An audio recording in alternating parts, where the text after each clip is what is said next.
ओम नमो भगवते वासुदेवाय। स्वागत है आप सभी का बरगदेश्वर महादेव मंदिर उन्नाव के इस दिव्य यूट्यूब चैनल पर। आज हम सुनने जा रहे हैं ब्रह्मपुराण का अद्भुत प्रसंग, पूर्ण तीर्थ और गोविंद आदि तीर्थों की महिमा, धन्वंतरी और इंद्र पर भगवान की कृपा। अध्याय 53। यदि आप भी ऐसे ही दिव्य पुराण प्रसंगों को सुनना चाहते हैं तो हमारे चैनल बरगदेश्वर महादेव मंदिर उन्नाव को सब्सक्राइब करें। हर दिन शाम 5 बजे हमारे चैनल पर आपको ब्रह्मपुराण कथा सुनने को मिलेगी और धीरे धीरे हम सभी 18 पुराणों की कथाएं आप तक लेकर आएंगे। अगर आपको किसी विशेष पुराण या प्रसंग से जुड़ी जानकारी चाहिए तो कमेंट में जरूर पूछें, हम आपकी जिज्ञासाओं का समाधान अवश्य करेंगे।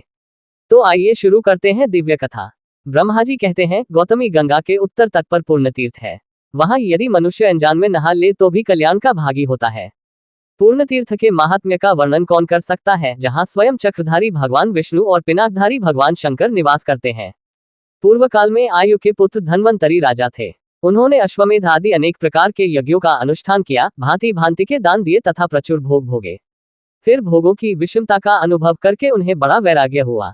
धन्वंतरी यह जानते थे कि पर्वत के शिखर पर, गंगा नदी के किनारे, समुद्र के तट पर, शिव और विष्णु के मंदिर में अथवा विशेषतः किसी पवित्र संगम पर किया हुआ जप, तप, होम सब अक्षय होता है। इसलिए उन्होंने गंगा सागर संगम पर भारी तपस्या आरंभ की। एक बार राजा धन्वंतरी ने राज्य करते समय एक महान असुर को रणभूमि से मार भगाया था। उसका नाम था तम। वह 1000 वर्षांत तक राजा के भय से समुद्र में छिपा रहा। जब उसे मालूम हुआ कि राजा धन्वंतरी विरक्त होकर वन में चले आए हैं और उनका पुत्र राज्य सिंहासन पर आसीन हुआ है, तब वह समुद्र से निकला और उस स्थान पर आया जहां महाराज धन्वंतरी गंगा तट का आश्रय ले जप और होम में संलग्न तथा ब्रह्मचिंतन में तत्पर थे। उसने सोचा, इस बलवान राजा ने मुझे अनेक बार नष्ट करने का प्रयत्न किया है, अतः मैं भी क्यों न अपने इस शत्रु को नष्ट कर डालूं। ऐसा निश्चय करके उसने माया से एक स्त्री का रूप बनाया और राजा के पास आया। वह मायामयी सुंदरी तरुणी देखने में बड़ी मनोहर थी। उसने हंसते हुए नाचना और गाना आरंभ किया। उस सुंदरी को बहुत समय तक इस अवस्था में देख राजा ने कृपापूर्वक पूछा, कल्याणी, तुम कौन हो, किसके लिए इस गहन वन में निवास करती हो और किसे देखकर तुम्हें इतना उल्लास साध हो रहा है। तरुणी बोली, राजन, आपके रहते संसार में दूसरा कौन है जो मेरे उल्लास का कारण हो सके। मैं इंद्र की लक्ष्मी हूँ। आपको सब भोगों से संपन्न देख बारंबार आपके सामने विचरती हूँ। असंख्य पुण्य के बिना मैं सभी के लिए अत्यंत दुर्लभ हूँ। उसकी यह बात सुनकर राजा ने वह अत्यंत कठोर तपस्या त्याग दी और मन ही मन उसी का चिंतन करने लगे। उसी के आश्रय तथा उसी के आज्ञा पालन में रहने लगे। जब सब तरह से वे एकमात्र उसी की शरण में चले गए तब उनकी भारी तपस्या का नाश करके तम अंतर्धान हो गया। इसी बीच में मैं राजा को वर देने के लिए गया। वे तपोभ्रष्ट एवं विह्वल होकर मृत्यु के समान रो रहे थे। मैंने अनेक प्रकार की युक्तियों से महाराज धन्वंतरी को सांत्वना दी और कहा, राजन, तुम्हारा शत्रु तम तुम्हें तपस्या से भ्रष्ट करके कृतकार्य होकर चला गया। तुम्हें शोक नहीं करना चाहिए। प्रायः सभी तरुणी स्त्रियां पुरुष को पहले कुछ आनंद और पीछे भारी संताप देती हैं, फिर वह तो मायामयी थी, अतः उसका संतापप्रद होना क्या आश्चर्य की बात है। तब राजा धन्वंतरी का भ्रम दूर हुआ। वे हाथ जोड़कर बोले, ब्रह्मन, क्या करूं, तपस्या के पार कैसे जाऊं। मैंने उत्तर दिया, देवाधिदेव जनार्दन की यत्नपूर्वक स्तुति करो, उससे तुम्हें सिद्धि प्राप्त होगी। भगवान विष्णु वेदवेद्य पुरातन परमात्मा है। उन्होंने ही संपूर्ण की सृष्टि की है।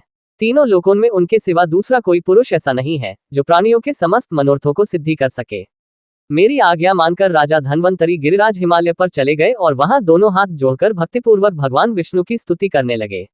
धन्वंतरी बोले, सर्वत्र व्याप्त रहने वाले विष्णु, आपकी जय हो। अचिंत्य परमेश्वर, आपकी जय हो। विजयशील अच्युत, आपकी जय हो। गोपाल, आपकी जय हो। लक्ष्मी के स्वामी जगन्मय श्री कृष्ण, आपकी जय हो। भूतप्ते, आपकी जय हो। नाथ, आपकी जय हो। आप शेषनाग की शैया पर शयन करने वाले हैं, आपको नमस्कार है। सर्वव्यापी गोविंद, आपकी जय हो, जय हो। आप विश्व की सृष्टि करने वाले हैं, आपको नमस्कार है। देव, आपकी जय हो, जय हो। आप विश्व का पालन और धारण करने वाले हैं। ईश, आपकी जय हो, आप सत्सत स्वरूप हो हैं। माधव, आपकी जय हो, आप धर्मनिष्ठ परमात्मा को नमस्कार है।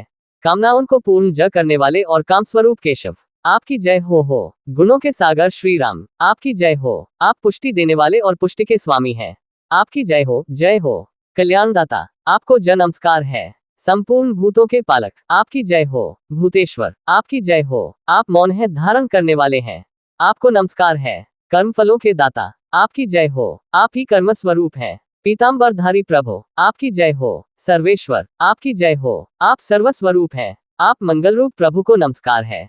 नाथ, आप सत्वगुण के अधिनायक हैं, आपकी जय हो, जय हो। आप संपूर्ण वेदों के ज्ञाता हैं। आपको मेरा नमस्कार है। आप ही जन्मदाता हैं और आप ही जन्म लेने वाले प्राणियों के भीतर व निवास करते हैं। आपकी जय हो। परमात्मन, आपको नमस्कार है। मुक्तिदाता, आपकी जय हो। आप ही मुक्ति हैं। भोग प्रदान करने वाले केशव, आपकी जय हो। लोकप्रद परमेश्वर, आपकी जय हो। पापों का नाश करने वाले लोकेश्वर, आपकी जय हो। भक्तवत्सल, आपकी जय हो, जय हो। चक्र धारण करने वाले आप परमेश्वर को प्रणाम है। मानदाता, आपकी जय हो। आप ही मान है। विश्ववंदित देव, आपकी जय हो। धर्मदाता, आपकी जय हो। आप धर्मस्वरूप हैं। संसार से पार लगाने वाले परमात्मन, आपकी जय हो। अन्नदाता, आपकी जय हो, जय हो। आप ही अन्न हैं। वाचस्पते, आपको नमस्कार है। शक्तिदाता, आपकी जय हो। आप ही शक्ति हैं। विजय का वरदान देने वाले ईश्वर, आपकी जय हो। यज्ञदाता, आपकी जय हो। आप ही यज्ञ हैं। आपके नेत्र पद्मपत्र की तरह विशाल हैं। आपकी जय हो। दान देने वाले परमेश्वर, आपकी जय हो। आप ही दान हैं। कैटभ का नाश करने वाले नारायण, आपकी जय हो। कीर्तिदाता, आपकी जय हो। आप ही कीर्ति हैं। मूर्तिदाता, आपकी जय हो। आप ही मूर्ति धारण करने वाले हैं।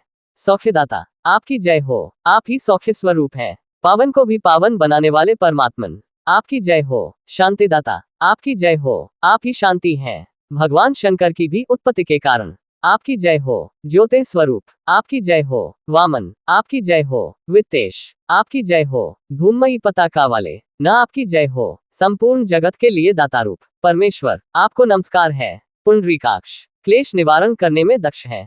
कृपानिधे विष्णु, आप मेरे मस्तक पर अपना वरद हाथ रखिए। हैं आप ही त्रिलोकी में रहने वाले जीव समुदाय का समस्त कामनाओं को पूर्ण करने वाले शंख चक्र गदाधर भगवान विष्णु ने इस प्रकार स्तुति करने वाले धन्वंतरि से वर मांगने को कहा। तब राजा ने विनीत होकर कहा, मैं देवताओं का एक राजा होना चाहता हूँ। तथास्तु कहकर भगवान वहां से अंतर्धान हो गए और राजा धन्वंतरि ने क्रमशः उन्नति करते हुए देवेंद्र पद प्राप्त किया। पूर्व जन्म में किए हुए अनेक कर्मों के परिणामवश है इंद्र को 3 बार अपने पद से भ्रष्ट होना पड़ा। वृत्रासुर का वध होने पर नहुष के द्वारा इंद्र का पद छीना गया। इसके बाद इंद्र ने सिंधुसेन की हत्या कर डाली, अतः उस पाप से भी उनके पद की हानि हुई। तीसरी बार अहल्या के साथ समागम करने के कारण तथा अन्य कारणों से भी उन्हें पदभ्रष्ट होना पड़ा। इंद्र उन बातों को याद करके चिंताजनित संताप से उदास रहा करते थे। तदनंतर एक दिन उन्होंने बृहस्पति जी से पूछा, वागीश्वर, क्या कारण है कि बीच बीच में मुझे अपने राज्य से भ्रष्ट होना पड़ता है? इस प्रकार पदभ्रष्ट होने की अपेक्षा तो निर्धन हो जाना ही अच्छा है। कर्मों की गहन गति को कौन ठीक ठीक जानता है? सब पदार्थों के रहस्य को जानने में आपके सिवा और कोई समर्थ नहीं है। तब बृहस्पति जी ने इंद्र से कहा, चलकर ब्रह्माची से पूछो, वे ही भूत, भविष्य और वर्तमान की बातें जानते हैं। महामते, जिस कारण से ऐसा होता है वह सब वे बता देंगे। ऐसा निश्चय करके वे दोनों मेरे पास आए और मुझे नमस्कार करके हाथ जोड़कर बोले, भगवान, किस दोष से शचीपति इंद्र अपने राज्य से भ्रष्ट होते हैं? नाथ, इस संदेह का निवारण कीजिए। उनका ये प्रश्न सुनकर मैंने बहुत देर तक विचार किया। तत्पश्चात बृहस्पति से कहा, ब्राह्मण, खंडधर्म नामक दोष के कारण इंद्र को राज्य पद से सच्युत होना पड़ता है। देश काल आदि के दोष से, अश्रद्धा और मंत्र का अभाव होने से, यथावत दक्षिणा न देने से, असत वस्तु का दान करने से और विशेषतः देवता तथा ब्राह्मणों की अवहेलना के पातक से जो देहधारियों का अपना धर्म खंडित हो जाता है, उससे अत्यधिक मानसिक संताप का सामना करना पड़ता है तथा पद की हानि भी अनिवार्य हो जाती है।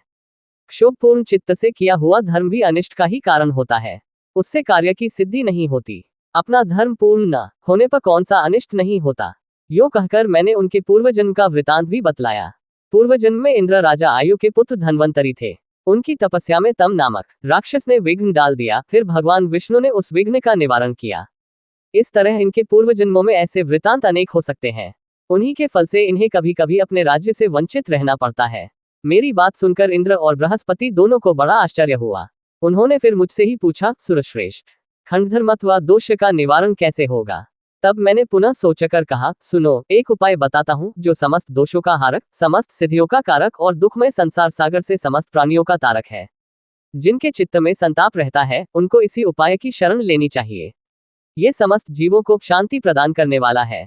वह उपाय है गौतमी देवी के तट पर जाकर भगवान विष्णु और शिव की स्तुति करना। ये सुनकर वे उसी समय गौतमी के तट पर गए और स्नान करके बड़ी प्रसन्नता के साथ भगवान विष्णु और शिव की स्तुति करने लगे। इंद्र ने श्री विष्णु की स्तुति की और बृहस्पति ने श्री शिव की। इंद्र बोले, मत्स्य, कूर्म और वाराह रूप धारण करने वाले भगवान विष्णु को बारंबार नमस्कार है। नरसिंहदेव तथा वामन को भी नमस्कार है। हयग्रीव रूपधारी भगवान को नमस्कार है। त्रिविक्रम, आपको नमस्कार है। श्री राम, बुद्ध और कल के रूप भगवान को नमस्कार है। परमेश्वर, आप अनंत एवं अच्युत हैं। आपको नमस्कार है। परशुराम रूपधारी, आपको नमस्कार है। मैं इंद्र, वरुण और यम आपके ही स्वरूप हैं। आपको नमस्कार है। त्रिलोकी रूपधारी देवता परमेश्वर को नमस्कार है। भगवान, आप अपने मुख में सरस्वती को का धारण करते हैं और सर्वज्ञ हैं। आप लक्ष्मीवान हैं, अतएव लक्ष्मी को वक्षस्थल पर धारण करते हैं। पाप ताप आपको छवि नहीं सकते। आपकी बाहें, जड्डा तथा चरण अनेक हैं। कान, नेत्र तथा मस्तक भी बहुत हैं। आप ही वास्तव में सुखी हैं। आपको पाकर बहुत से जीव सुखी हो गए। हरे, आप करुणा के सागर हैं। मनुष्यों को तभी तक निर्धनता, मलिनता और दीनता का सामना करना पड़ता है जब तक वे आपकी शरण में नहीं जाते। बृहस्पति बोले, ईश, आप परम सूक्ष्म, ज्योतिर्मय, अनंत, ओंकार मात्र से अभिव्यक्त होने वाले, प्रकृति से परे, चित स्वरूप, आनंदमय और पूर्ण रूप है।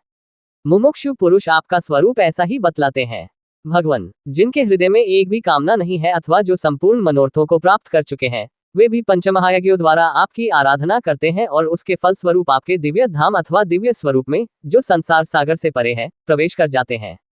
शंभो, वे निष्काम अथवा आप्तकाम पुरुष समत्व बुद्धि के द्वारा सब प्राणियों में आपका दर्शन करके क्षुधा, पिपासा, शोक, मोह और जरा मृत्यु रूप 6 ऊर्मियों के प्राप्त होने पर शांत भाव से रहते, ज्ञान के द्वारा कर्मफलों को त्याग देते और ध्यान के द्वारा आप में प्रवेश कर जाते हैं।